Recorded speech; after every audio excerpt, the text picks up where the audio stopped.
The 42nd floor hallway glowed under bright lights, buzzing with tension. Inside the boardroom, an emergency meeting was underway when a sudden scream cut through the air. Gun. Panic exploded instantly. Chairs toppled, people scattered, and the man holding the weapon charged straight toward the CEO. In that split second, a janitor nearby saw everything. Without thinking, he threw himself forward. Bang! A shot ripped into his shoulder, and he hit the floor hard, his uniform quickly darkening. Security swarmed the attacker, pinning him down. The CEO froze, staring at the janitor lying motionless in front of her. Her hands trembled. Why did you do that? He looked up at her. Because someone had to subscribe daddy stories, if you believe true heroes never introduce themselves. Jack Rowan, age 40, was a single father and a janitor in one of the biggest financial towers in the city. But pushing a mop wasn't always his life. 10 years earlier, he had been a Navy medic, saving lives on battlefields, carrying wounded soldiers through danger, and earning a Silver Cross after pulling 3 men from a burning vehicle. Then everything changed. His wife passed away, cancer took her quickly, and Jack returned home to raise their daughter alone. He took night shifts cleaning offices, mopping hallways, and emptying trash cans. No one knew his past. No one asked. His daughter Lila was 9, full of light and big dreams. She wanted to be a doctor, just like her father once was. Every morning before school, she would hug him tightly. "Be safe, Daddy. Always, sweetheart." Inside his small janitor's closet, Jack kept a photo of her taped to a shelf. She was smiling wide, holding a sign that read, "Be brave like Dad." That photo kept him going through every long night. Claire Voss, age 32, was the youngest CEO the company had ever appointed. Brilliant, demanding, and unapologetically sharp, she ran the business with cold precision. "Weak people don't belong here," she once told her board. "If you can't handle pressure, find another job." Employees feared her. Some respected her. None dared get close. She arrived every day at 6:30 sharp, black suit, icy eyes, never a wasted word. Jack had seen her many times, passing through hallways, stepping into elevators, yet she never acknowledged him. To her, he was invisible.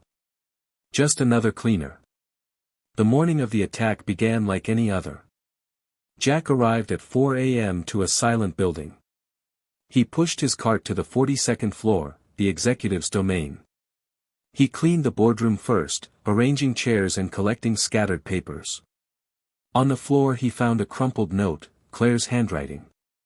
A reminder, "Fire Jenkins. Too slow. No excuses." Jack sighed and tossed it away. By 7 a.m., the building was alive. Employees rushed in, clutching coffee, tension stamped on their faces. Whispers spread quickly. "Did you hear? Someone leaked confidential data. The CEO is furious." She called an emergency meeting. Jack kept mopping, staying out of the storm.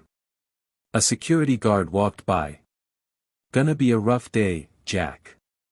"Aren't they all?" Jack replied. The guard chuckled. "Stay out of her way today." By 9 a.m., she was already furious. The entire executive team crowded inside the boardroom while Jack finished his work nearby, wiping windows and emptying bins. Voices carried clearly through the glass walls. Clara stood at the head of the table, arms crossed and voice sharp. "Someone in this company betrayed us, and I will find out who." Silence spread through the room, thick enough to feel. Jack checked the clock. His shift was nearly done, and he needed to get home. Lila's school play was tonight. He grabbed his cart and started toward the elevator. Then he heard it, a shout. "Angry. You ruined my life." Jack froze. The voice came from inside the boardroom. Through the glass, he saw sudden movement, employees yelling, and then he spotted it, the flash of metal. A gun. His heart pounded as old instincts surged back. He didn't think. He just moved. Let's rewind 2 hours. Jack had been riding the elevator, 6th floor heading up. When the doors opened on the 10th floor, Clara Voss stepped in. She didn't look at him, just pressed the button for 42. Jack stayed in the corner beside his cleaning cart.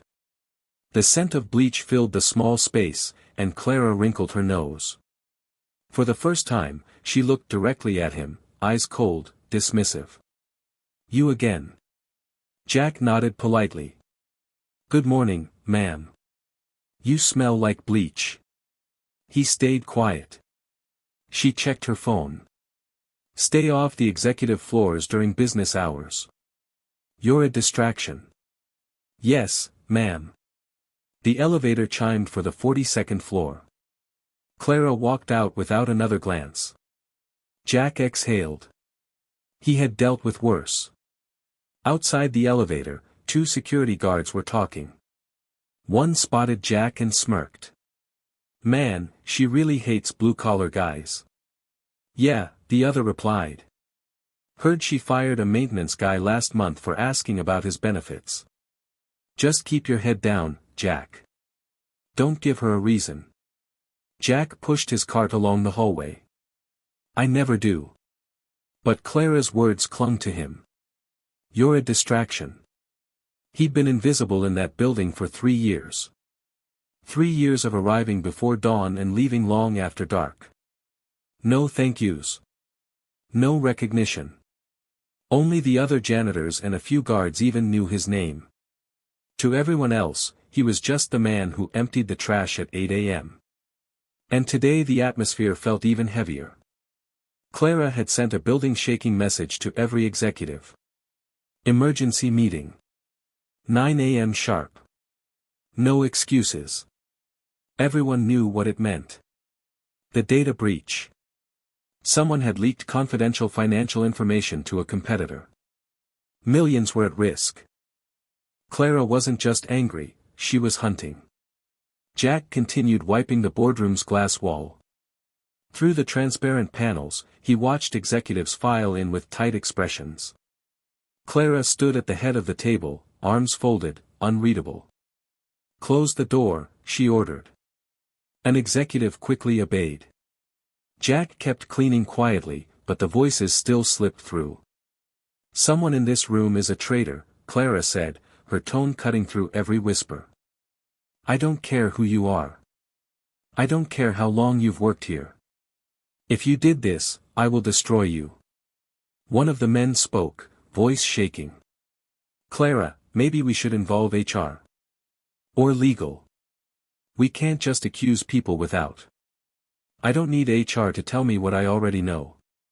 Silence followed. Jack glanced through the glass. Clara's eyes moved across the room like a predator studying prey. You have until the end of the day to come forward. If you confess, I'll make it quick. If I find you first, you'll wish you'd never been born. Jack finished wiping the glass and checked his watch. 8:58. His shift was ending. He could get home early, see Lila before school, maybe even grab breakfast with her. The thought made him smile. Then he heard footsteps. Fast. Agitated. He turned. A man was storming down the hallway. Jack recognized the man instantly, David Harmon. A former senior analyst, fired 3 months earlier. Jack remembered the scene clearly, Harmon being escorted out by security, yelling and pleading, "You can't do this to me, I have a family." Clara had watched from her office window, completely unmoved. Now Harmon was back. His face was red, his eyes unsettled, and something was hidden under his jacket. Jack's instincts sharpened. Something felt wrong. He stepped forward. "Sir, can I help you?" Harmon didn't look at him. "Get out of my way." Jack moved in front of the boardroom door. "Sir, you are not supposed to be here." Harmon shoved him so hard that Jack stumbled, his cart tipping over as supplies scattered across the floor. "I said move." Harmon grabbed the door handle. And that's when Jack saw it. A gun tucked into his waistband. Jack's pulse kicked hard. He had seen weapons in war zones, but this felt different, too close, too real, and there were people in that room. He grabbed Harmon's arm. "Don't do this." Harmon spun around, eyes burning. "She destroyed my life. She took everything from me." "I know, but this isn't the answer." "You don't know anything." Harmon ripped free and pulled out the gun. Jack felt the air tighten. "Sir, please." Harmon kicked open the boardroom door. "Gun. He's got a gun." Chaos erupted. People ducked under the table, chairs slid, and Clara froze where she stood, her gaze locked on Harmon. "You," Harmon said, voice shaking. "You ruined my life." Security was 2 floors away, it would take them precious seconds to reach the scene. Harmon raised the gun, pointing it directly at Clara. "You took everything from me. Now I'm taking everything from you." Time seemed to stretch. Jack didn't stop to think, he just moved. He threw himself between Harmon and Clara. Bang! The sound cracked through the room. The bullet struck Jack's shoulder, sending a sharp burst of pain through him. He collided with Clara, and they both hit the floor hard. A faint mist of red marked the table, but Jack barely registered it. Harmon stood frozen, stunned by what he had done. The gun trembled in his hand. Security finally burst through the door. They rushed Harmon, forcing him down as the gun skidded across the floor. Jack lay on his back, his body heavy, his vision dimming. Clara knelt beside him, pressing her hands against his injury. Stay with me," she said, her voice trembling, something Jack had never heard from her before. For the first time, he saw fear in her eyes. "Why did you do that?" she whispered. Jack managed to move his lips. "Someone had to." Then everything faded. The hospital room was silent.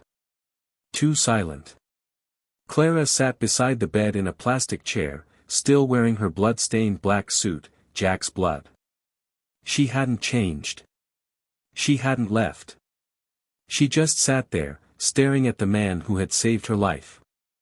Jack lay unconscious, connected to monitors, wires running across the bed. The bullet had torn through his shoulder and missed his lung by inches. The doctor said he was fortunate. Clara didn't feel that way.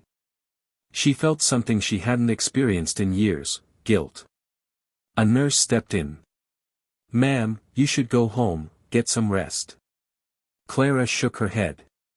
"I'm staying. He'll be okay. The surgery went well. I'm staying." The nurse simply nodded and walked out.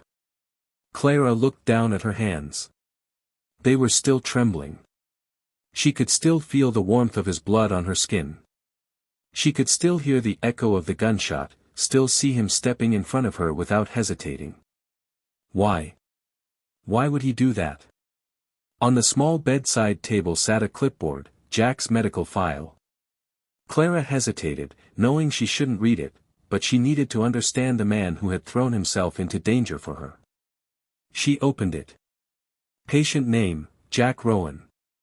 Age, 40. Occupation, janitor. Emergency contact, Lila Rowan, daughter, age 9. Clara's chest tightened. He had a daughter. She continued reading. Military service, U.S. Navy, combat medic, 2008 to 2015. Honors, Silver Cross for Valor. Clara froze. The Silver Cross, one of the highest honors in the military. This man wasn't just a janitor. He was a decorated war hero. She flipped through more pages. A note from his commanding officer read. Petty Officer Rowan repeatedly demonstrated extraordinary courage under fire. On June 14, 2014, he pulled 3 wounded soldiers from a burning vehicle while under enemy attack. His actions saved lives and inspired everyone who served with him. Clara's hands shook.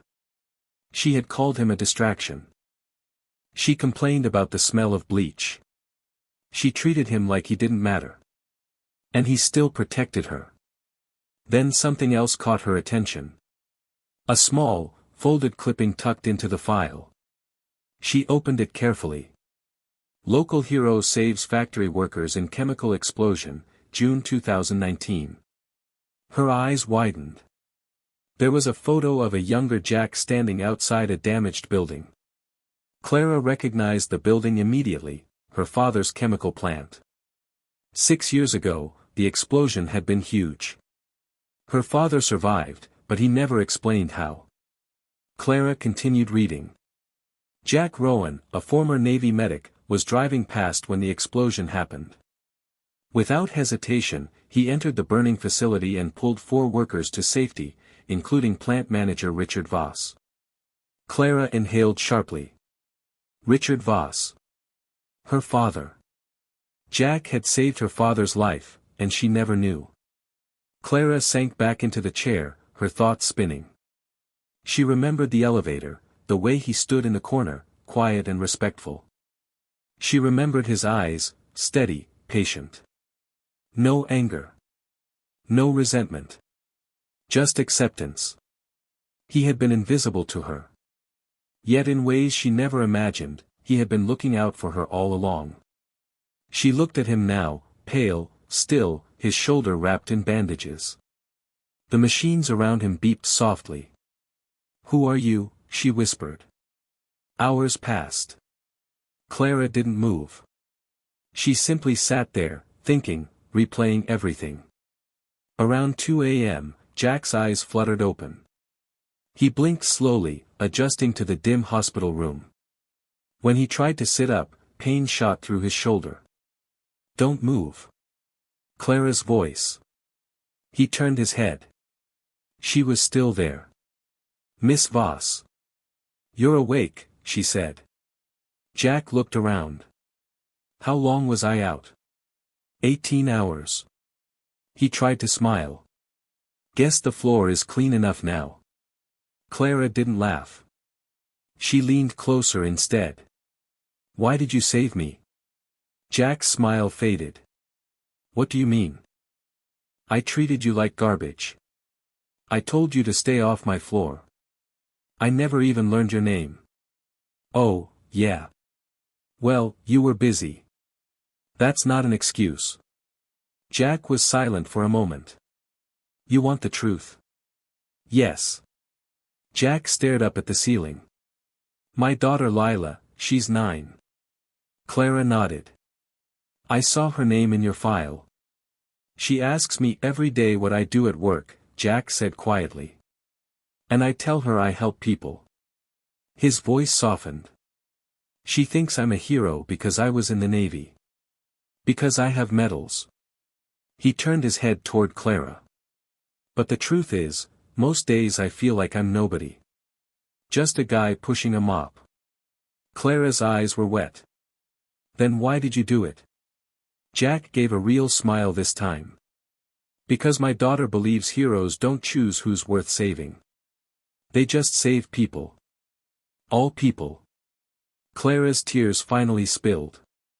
"I didn't deserve that." "Maybe not," Jack said gently. "But she did." "Who?" "My daughter. She deserves to believe her dad is still the man she thinks he is." Clara couldn't speak. She sat there crying, something she hadn't done in years. Jack slowly reached out, his hand finding hers. "You okay?" he asked. Clara let out a shaky laugh through her tears. "You just took a bullet for me, and you're asking if I'm okay?" "Old habit," he whispered. She squeezed his hand. "I'm sorry." "For what?" "For everything. For how I treated you. For not seeing you." Jack shook his head. "You see me now. That's enough." Clara wiped her eyes. "I need to tell you something." "What?" 6 years ago, my father almost died in a factory explosion." Jack's eyes widened a little. "You saved him." You ran into that burning building and pulled him out. Jack stayed silent. You're Richard Voss's daughter, he said finally. Yes. He let out a soft breath. Small world. Why didn't you ever say anything? Wasn't my place. Your dad thanked me. That was enough. Clara shook her head in disbelief. You saved my father. You saved me. And you never asked for anything. Didn't need to. Why not? Jack looked at her, really looked at her. Because being a hero isn't about recognition. It's about doing what's right when nobody's watching. Clara sat back, overwhelmed. Her whole life she believed strength meant being hard, being cold, never showing weakness. But this man, this janitor, this hero, showed her something entirely different. Real strength wasn't about power. It was about sacrifice. About stepping forward even when the person in front of you didn't deserve it. A nurse came in. Visiting hours are over. Clara stood. I'll be back tomorrow. Jack nodded. You don't have to. Yes, I do. She walked to the door, then stopped and turned. Jack. Yeah. Thank you. He smiled. Anytime, Miss Voss. Clara. Call me Clara. The news spread quickly.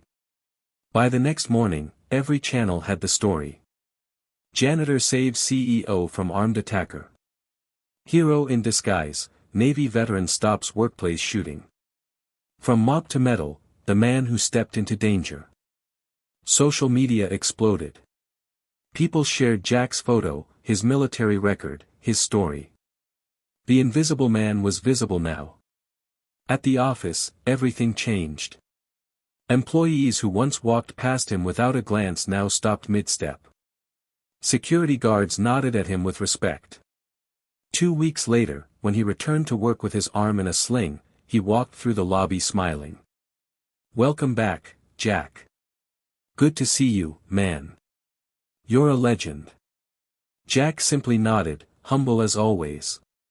Thanks. Just doing my job. But the biggest change was Clara. She called for an emergency company-wide meeting. Every employee, from executives to security to janitorial staff, filled the main auditorium. Clara stepped onto the stage. Her voice was steady but different, softer. 3 weeks ago, she said, someone tried to kill me in this building. The room fell silent. I'm alive because of one man. A man most of you never noticed. A man I never noticed. She paused. Jack Rowan worked here for 3 years. He cleaned your offices. He emptied your trash. He kept this building running. And when danger came, he didn't run. He didn't hide.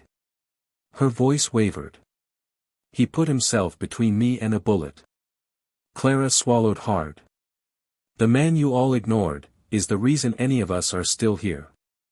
She gestured toward the screen. Jack's photo appeared, him in his Navy uniform, the silver cross on his chest. This is who Jack really is, Clara said. A decorated combat medic. A father. A hero. Applause erupted. Jack sat in the back row, overwhelmed and embarrassed. Clara pointed toward him. Stand up, Jack. He hesitated. Please. Slowly, Jack stood. The entire auditorium rose with him. People clapped so loudly the room shook. Some were even wiping tears. Jack's eyes were wet too. Clara continued. Starting today, we're launching the Rowan Rescue Fund. A program to support veterans transitioning into civilian life. To give them opportunities, respect, and recognition. More applause followed. Because no hero should ever be invisible. After the meeting ended, executives lined up to shake Jack's hand. People who had never noticed him before suddenly wanted photos and autographs. Jack stayed polite, though he looked a little overwhelmed. Finally, Clara pulled him aside. I have an offer for you. What kind of offer? Head of Safety and Security. Corner office. 6-figure salary. Jack smiled. That's generous. You deserve it. He shook his head. I appreciate it, Clara. I really do, but no thank you. Clara blinked.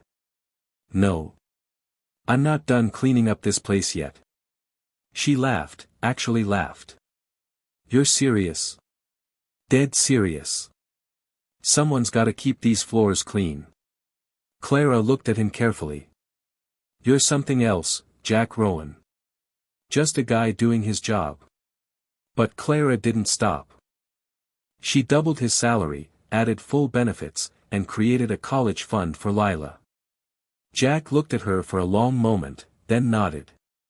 For my daughter, he said softly. Not for me. Clara smiled. Deal. That evening, Jack went home to Lila. She was doing homework at the kitchen table. How was your day, Daddy? Jack sat beside her. People keep calling me a hero. Lila looked up, her eyes bright. That's because you are. I don't feel like one. Why not? Because I was just doing what anyone should do. Lila put down her pencil. But not everyone does it. That's what makes you special. Jack's throat tightened. He pulled her close. In that moment, he understood. He didn't step in front of danger for attention. He did it because his daughter was watching, and he wanted to be the man she believed he was. 1 year later, the company was completely different. Not just the policies. The culture. Every employee was respected, acknowledged, and valued. From the CEO to the cleaning crew, nobody felt invisible anymore. It was Family Appreciation Day. Employees brought their kids to work. Lila walked through the glass doors holding Clara's hand. She was 10 now, confident and bright. Is this where my dad works? Lila asked. Yes, Clara replied. And where he saved my life. Lila smiled. He does that a lot. They walked into the main lobby. On the wall hung a polished bronze plaque, gleaming in the light. In honor of those who serve without being seen. Below it was a photo of Jack in his janitor uniform. Lila touched the plaque gently. That's my dad. Yes, Clara said quietly. It is. He's pretty amazing. I know. Jack appeared from around the corner, pushing his cleaning cart. Still in uniform, still doing his job. Hey sweetheart. Daddy. Lila ran into his arms. Clara watched them, her heart full.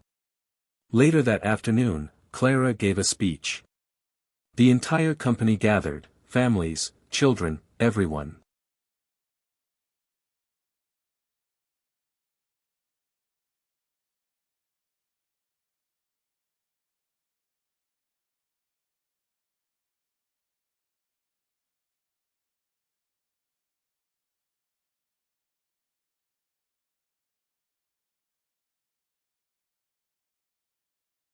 A year ago, she began, I learned something important. She looked at Jack in the crowd. I learned that a company doesn't change because of policies or profits. It changes because of people. One act of quiet bravery showed me what real leadership looks like. Her voice trembled. It's not about power. It's not about titles. It's about serving others. Protecting others, even when nobody's watching. Jack stood, not for attention, but because Clara asked him to. He walked to the stage. Clara handed him the microphone. The room went silent. People think janitors clean floors, Jack said. He glanced at his daughter. But maybe, we just clear the way for others to stand taller. The room erupted in applause. Lila was smiling through tears. Clara was crying too. As the sun lowered, golden light filled the lobby.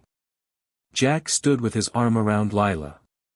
Clara stood beside them, three people from different worlds connected by one moment of courage. Voiceover, Jack speaking. I used to think being a hero meant medals and recognition. But my daughter taught me something else. Being a hero means showing up every day.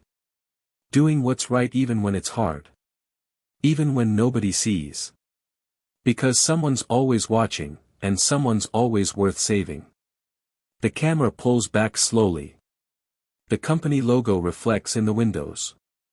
And in that reflection stand Jack, Lila, and Clara together. A tear rolled down Jack's cheek. He wiped it away and smiled. Subscribe if you believe respect should never depend on your title.